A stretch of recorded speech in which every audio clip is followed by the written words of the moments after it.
జై శ్రీరామ్. అందరికీ నమస్కారం. వెల్కమ్ బ్యాక్ టు మన ఊరుగులు.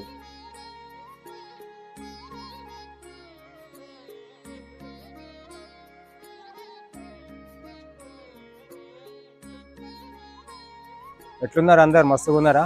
మీరైతే మస్తుగా ఉంటారు. కానీ ఈరోజు మనం శంకర్పల్లిలో ఉన్న అయ్యప్ప స్వామి గుడికి వచ్చాము. ఈ గుడి మనకు పటంచెరు నుండి శంకర్పల్లికి వెళ్ళే రూట్లో ఉంటుంది. ఇక్కడికి మనకు సేమ్ అచ్చం అయితే ఇది మన శబరిమల అయ్యప్ప స్వామి గుడి ఉన్నట్టే ఉంది. లోపలి రాగానే మనకు శ్రీ కరుత్తన్ స్వామి దర్శనం ఇస్తారు. ఇక్కడ పక్కనే మనకు శబరిమలలో ఏ విధంగా అయితే బంగారు మెట్లు ఉంటాయో ఆ విధంగా ఇక్కడ మనకు కనిపిస్తుంది. కానీ ఇది ఇప్పుడు వెళ్ళడానికి ఉండదు. డిసెంబర్ నెలలో ఏదైతే అయ్యప్ప మాల వేసుకున్న భక్తులు ఉంటారో వాళ్ళు మాత్రమే వెళ్ళడానికి ఉంటుంది. ఆ పక్కనే మనకు మళ్ళీ శ్రీ కురుత్తమ్మన్ స్వామివారు ఉంటారు ఇక్కడ.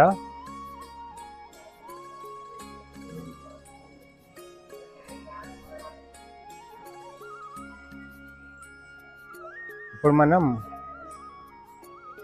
పైకి వెళ్దాం. మణికంఠ స్వామి దర్శనం చేసుకోవడానికి పైకి వెళ్దాము. పైకి అంటే గక్కడి నుంచి పోవాలి. ఈవిడ రాసిన చూడు, దర్శనమునకు దారి. గిట్లా పోతే మనకు పైన మణికంఠ స్వామి దర్శనం ఇస్తారు. ఈరోజు బుధవారం కదా, ఈవిడ రాసి చూడండి. ఉదయం 10 గంటల నుండి 12 గంటల వరకు భజన కార్యక్రమం, తదుపరి అన్నదాన ప్రసాదం. సో ఈరోజు బుధవారం, మనం వచ్చింది కూడా బుధవారం రోజే. మనకు సప్పుడు వినిపిస్తుంది చూడండి, భజన కార్యక్రమం అవుతుంది. ఇప్పుడు మనం పైకి వస్తున్నాము. పైకి రాగానే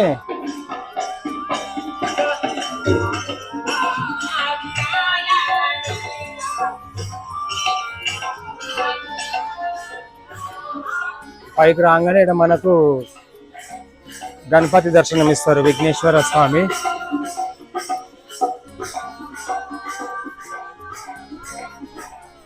మస్తు గుళ్ళు ఉన్నాయి ఈడ విఘ్నేశ్వర స్వామి ఉంటారు. పక్కనే నాగదేవత అమ్మవారు ఉంటారు. పక్కన సుబ్రహ్మణ్యేశ్వర స్వామి. ఇక్కడ శ్రీ మాలికా పురోత్తమ్మ. ఇన్ని గుళ్ళు ఉన్నాయి ఈడ.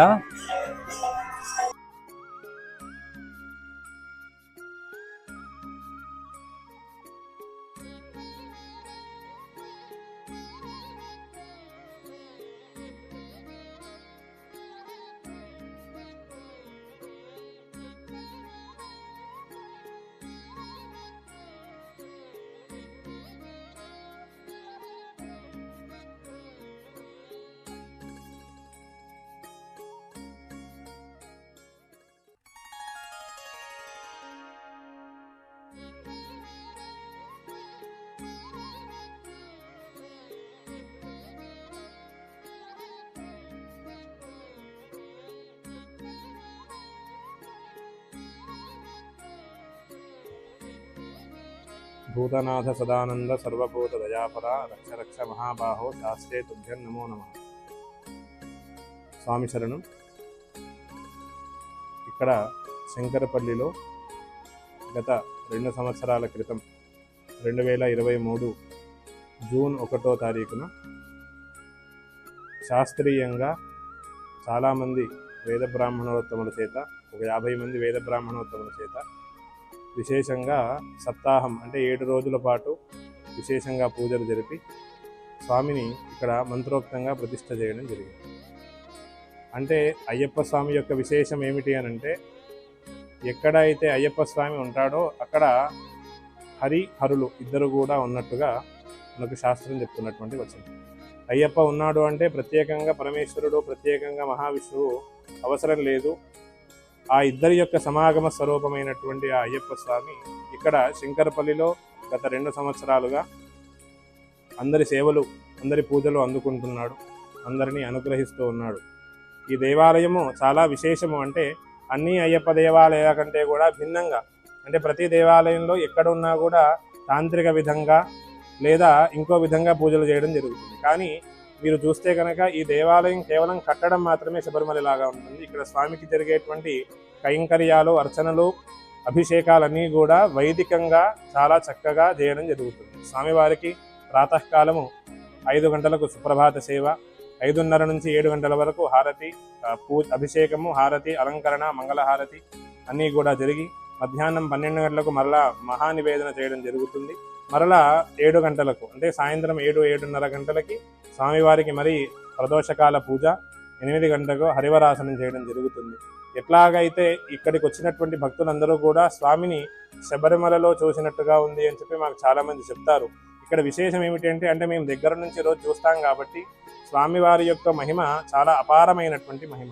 అయ్యప్ప యొక్క తెలిసి తెలియక ఎవరైనా సరే గుడికి వద్దాము, అయ్యప్ప గుడికి వెళ్దాము అంటే అయ్యప్ప గుడికి వస్తే ఏం అవుతుంది అనేటువంటి ఆలోచన లేకుండా కూడా ఎవరైతే నిత్యము అయ్యప్ప స్వామి యొక్క సేవ చేయడానికి వస్తుంటారో తెలియకుండానే ఆ అయ్యప్ప మనందరినీ కూడా, ఎవరైతే ఆయన సేవ చేస్తున్నారో వారందరినీ కూడా మంచి ఉన్నత స్థాయిలో ఉంచుతామని చెప్పి శాస్త్రం చెబుతుంది. కనుక చాలా విశేషంగా ఇక్కడ శంకరపల్లిలో గత 2 సంవత్సరాల నుంచి త్రికాల పూజలు అందుకుంటూ స్వామివారు విశేషంగా అందరి చేత అర్చింపబడుతూ అందరినీ కూడా అనుగ్రహిస్తూ ఉన్నాడు. శంకరం శంకరాచార్యం కేశవం బాదరాయణం సూత్రభాష్య కృతౌ వందే భగవంతౌ పునఃపునః.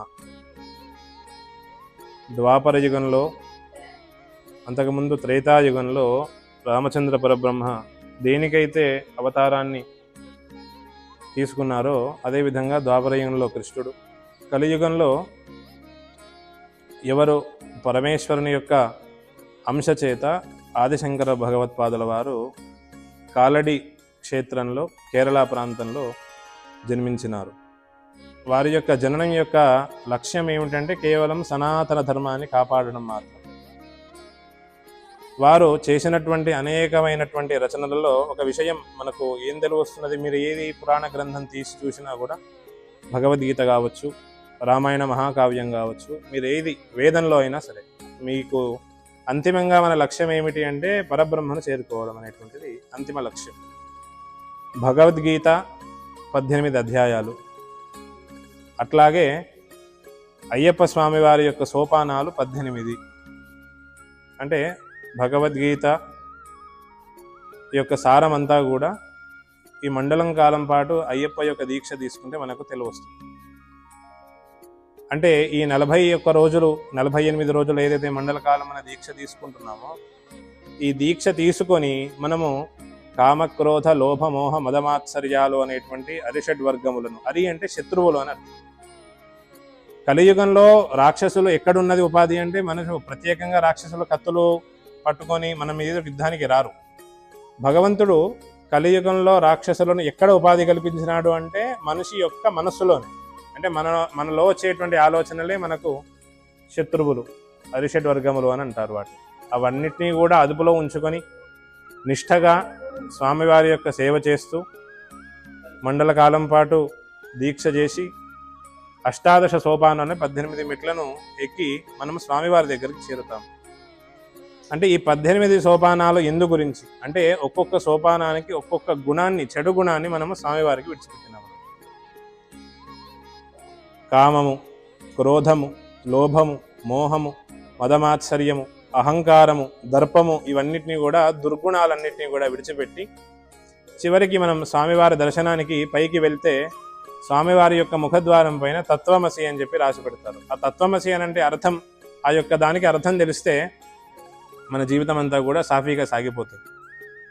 అదే విషయాన్ని శంకరాచార్యుల వారు ఎప్పుడో చెప్పినారు. ఆ తత్వమసి అనేటువంటి దానికి బ్రహ్మ సత్యం జగన్మిథ్య అనేటువంటి మహావాక్యాన్ని చెప్పినారు స్వామి. అంటే దీని యొక్క అర్థం ఏమిటి అంటే, ఈ జగమంతా కూడా మిథ్య, మిథ్య అంటే అబద్ధం, బ్రహ్మము సత్యము, బ్రహ్మం అంటే పరబ్రహ్మం. మనం ఈ ప్రకృతి అంతా కూడా ఎప్పుడో విపత్తు వస్తే ఎప్పటికీ మునిగిపోయేది ప్రకృతి, కానీ సత్యంగా ఉండేటువంటి వాడు ఎప్పటికీ ఉండేవాడు పరమాత్ముడు అని చెప్పి దాని అర్థం. తత్వమసి అంటే కూడా అదే అర్థం. తత్ అంటే అది, త్వం అంటే నేను, అసి అంటే ఉన్నావు అంటే అది నీవై ఉన్నావు అని చెప్పి స్వామివారు మనకిచ్చేటువంటి సందేశం. భగవద్గీత యొక్క 18 అధ్యాయాలు కూడా చివరికి ఏ పురాణం చదివినా చివరికి సారాంశం ఏమిటి అంటే బ్రహ్మంలో కలిసిపోవడమే సారాంశం. ఇదన్నీ విడిచిపెట్టి కేవలం మండలకాలం పాటే దీక్షగా ఉన్నప్పుడు మాత్రమే నిష్టగా ఉండాలి, అందరినీ గౌరవించాలి, స్వామి స్వామి అని పిలవాలి అనేటువంటి విషయం కాదు. ఒక మనిషికి ఒక పని దీక్షగా అలవాటు కావడానికి పట్టేటువంటి సమయం మండలకాలం. అందుకని మన పెద్దలు పూజ్యులు అందరూ కూడా మండలకాలం దీక్ష చేయాలి, ఏ దీక్ష చేసినా ఏ నియమం తీసుకున్నా మండలకాలం తీసుకోవాలని చెప్తారు. అట్లాగే మనం పుట్టినప్పుడు కూడా 21వ నాడే నామకరణం ఎందుకు చేస్తారు అంటే మనిషి యొక్క జీవితంలో మొదటి మార్పు 21వ రోజే జరుగుతుంది. అప్పటి వరకు ఎందుకు చేయరు అంటే అప్పటి వరకు పుట్టినటువంటి శిశువుకి మనుషులందరూ కూడా తలకిందులుగా కనిపిస్తారు.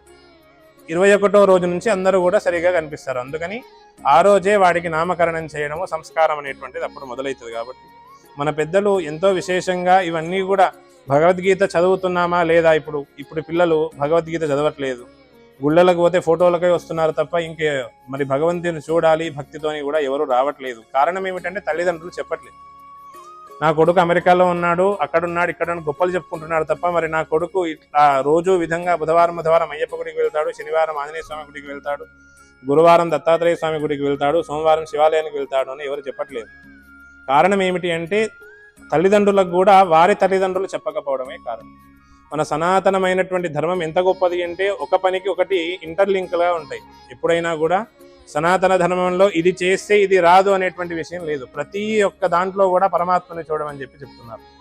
కాబట్టి అందరూ కూడా పిల్లలందరికీ, ఆడపిల్లలందరికీ బొట్టు పెట్టుకోవడము, గాజులు వేసుకోవడము, జడ వేసుకోవడము, గుడికి వచ్చినప్పుడు కాళ్ళకి పసుపు రాసుకోవడము, మగవాళ్ళు పంచగట్టుకొని గుడికి రావడము, తెల్లవారు లేవగానే తల్లిదండ్రులకు నమస్కారం చేయడము, పెద్దలకు నమస్కారం చేయడము చాలా నేర్పిస్తే ఈ సనాతన ధర్మం అంతా కూడా చాలా అభివృద్ధిలోకి వస్తుంది. ఇప్పటికీ అభివృద్ధిలో ఉంది. ఇన్ని సంవత్సరాలైనా ఇన్ని యుగాలైనా కూడా ఎంతమంది వచ్చి దాడి చేసినా కూడా అసలు చెక్కు చెదరకుండా ఉన్న ధర్మం ఏమిటి అని అంటే సనాతన ధర్మం. దీనికి కారణం మన ఋషులు మునులు, వారు చేసినటువంటి తపస్సు.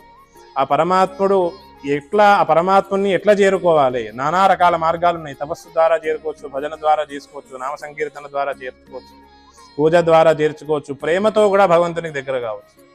మనం గర్భాలయంలోకి వెళ్ళి పూజ చేసుకోలేం, కానీ ఇక్కడి నుంచే పరమాత్మని నీ దగ్గరికి రప్పించుకోవచ్చు. అంతటి శక్తి ఉపాయాలు మన ఋషులు, జగద్గురువులు వీళ్ళంతా కూడా చెప్పి ఉన్నారు. గనక పిల్లలందరూ కూడా చాలా సక్రమంగా తల్లిదండ్రుల మాట వింటూ, మీకు మొత్తం శాస్త్రం అంతా చదివితా కూడా దాని సారాంశం ఏమిటి, రెండు మంచి విషయాలు చెప్పి ఉన్నారు.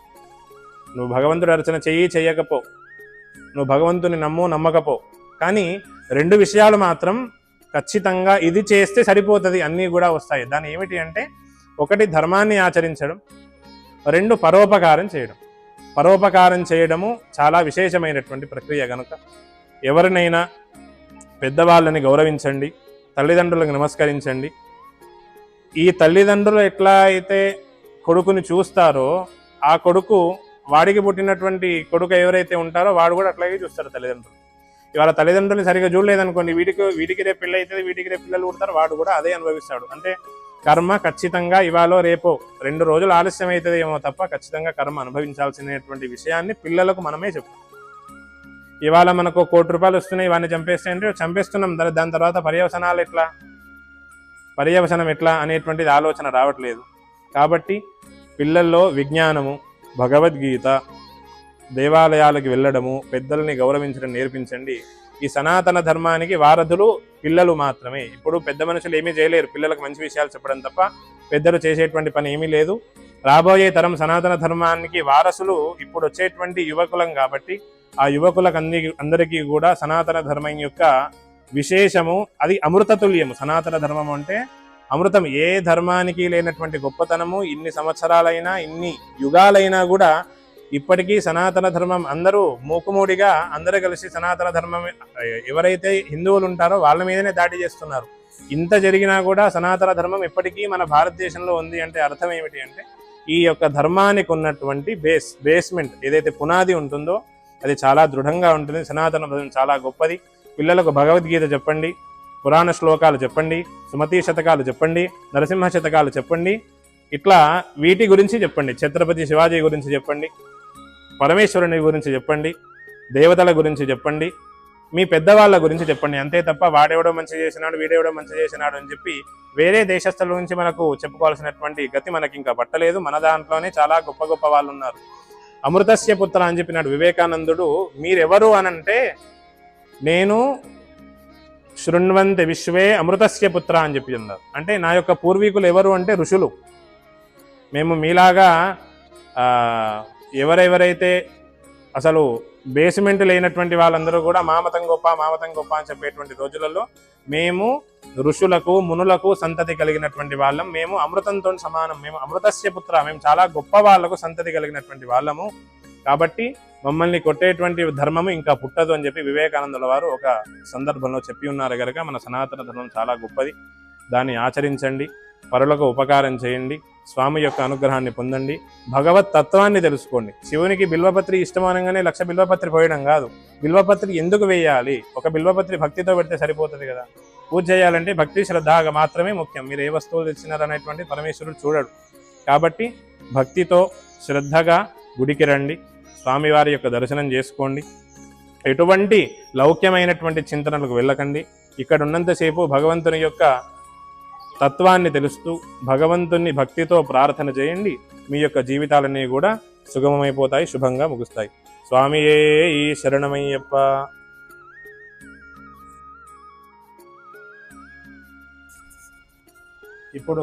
ఇప్పుడున్నటువంటి ప్రస్తుత పరిస్థితుల్లో సనాతన ధర్మం అంతా కూడా పరహస్తంలో పడి నలిగిపోతూ ఉన్నది. ఎందువలన అంటే కేవలము పిల్లలని దేవాలయానికి వెళ్ళాలి, పెద్దలను గౌరవించాలి, పరోపకారం చేయాలి అని తల్లిదండ్రులు చెప్పకపోవడం వల్ల జరుగుతుంది. కనుక ఇటువంటి యూట్యూబ్ ఛానల్, మన ఊరి గుళ్ళు యూట్యూబ్ ఛానల్ని అందరూ కూడా లైక్, షేర్, సబ్స్క్రైబ్ చేయడం ద్వారా వీరు చేసేటువంటి ప్రతి కార్యక్రమం కూడా దేవాలయాన్ని చూపించడము, అక్కడ ఉన్నటువంటి విశేషం చెప్పడమే. కనుక ఈ యొక్క మన ఊరు గుళ్ళు యూట్యూబ్ ఛానల్ని అందరూ కూడా లైక్, షేర్, సబ్స్క్రైబ్ చేసి సనాతన ధర్మాన్ని ఇంకా ముందుకు తీసుకువెళ్ళవలసిందిగా మనవి చేస్తున్నాము. స్వామి జై శరణమయ్యప్ప. ఇది శంకర్పల్లిలో ఉన్న శ్రీ అయ్యప్ప స్వామి గుడి యొక్క ప్రత్యేకత. ఇది మనకు శంకర్పల్లి ఊర్లోనే ఉంటుంది, రోడ్డు పక్కనే ఉంటుంది. తప్పకుండా ఈ గుడిని దర్శించండి. ఈ వీడియో కనుక మీకు నచ్చినట్టయితే లైక్ చేయండి, మీ దోస్తులకి షేర్ చేయండి. సబ్స్క్రైబ్ మాత్రం చేస్తలేరు, దయచేసి సబ్స్క్రైబ్ చేయండి. అలాగే మన ఊరి గుళ్ళు యూట్యూబ్ ఛానల్ని సబ్స్క్రైబ్ చేసి ఫాలో చేయండి. Thanks for watching. జై శ్రీరామ్. ధర్మో రక్షతి రక్షిత. ధన్యవాదాలు. మన ఊరి గుళ్ళు యూట్యూబ్ ఛానల్ని సబ్స్క్రైబ్ చేయండి, లైక్ చేయండి, షేర్ చేయండి, బెల్ ఐకాన్ కొట్టండి.